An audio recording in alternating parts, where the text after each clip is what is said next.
Hi, Finding Your Voice community. It's Kenya and happy Monday to you. I hope that you are starting this week off feeling encouraged in some kind of way, and hope that I can create a little bit of inspiration. This was a tough weekend on so many levels. I know for us as a community, as just people, with the recent loss of Chadwick Boseman, who brought such tremendous art to us through his acting and playing roles that, I mean, just when you really look at all that he had done in his acting career in such a young age, it's extraordinary. And it's the one piece of nugget of peace that it can bring me, is that he completely lived that life on, and lived his life on purpose. And so coming into a new week, you know, I do believe that this year of 2020 is going to continue to bring some pretty interesting losses. Not to be Debbie Downer at all. I just believe we're at a purging, a reckoning. We're at a very, very, very, very different, but amazing and surreal space of shift. And if you want to understand that more, or want to hear more about that, please stay tuned, because for the fall, I will be doing more and more to talk about this kind of shift and how we have to begin to start seeing mindset a bit different, and how we understand our lives to even be. We are being really pushed to begin to make some major mind shifts. And so with a lot of loss usually comes a ton of fear, because it's like, what's gonna happen then? And what about me? And how am I gonna cope? And when we keep seeing death around us, you start questioning your mortality, your loved one's mortality. It can really be very, very, very overwhelming. And so today, what I wanted to do to kind of bring some light and a little bit of levity, and to encourage you and to inspire you, and to start to get you to think differently. And this might be a little bit of a longer post than usual. I want to read to you. I talk about this book a lot because I love it. And every day it's a daily devotional, Until Today by Jelle Van Zandt. It's amazing. And for today, this is what today said, August 31st. So I'm recording this on Monday.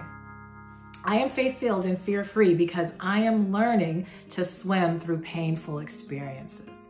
Now, I'm not going to read this whole thing to you, but I want to read this one particular paragraph. It's talking about how, you know, when you learn how to swim, or when a child learns how to swim, you know, they don't go into the water and just start swimming, right? They don't go and just start floating. They don't go even a lot of times and even put their whole bodies in. Those of us who've had kids, they might put their toe in and then they're like, all right, I'm done. You know, unless you have a water baby. But a lot of times babies are like, I'm putting my foot in only today. And that's what I want you to kind of think of this as I read this passage, okay? Think about, as a baby, we don't just go, or anytime acquainted a lot, we don't just go straight in, right? We have to take it a moment at a time. So, listen to this. Those of us who are not living fully because we are afraid of the deep waters of heartache are just like the child learning how to swim. We must learn to do it step by step. Should we get knocked down or splashed, we must decide in that very moment whether or not we will continue swimming. Fortunately, faith is the lifeguard on duty. Faith can pull you out of the water. Faith can help you dry off your face. Faith will watch over you as you try again, step by step, until you learn how to swim on your own. Until today, you may have allowed difficult experiences and painful memories to keep you out of the sometimes turbulent waters of life.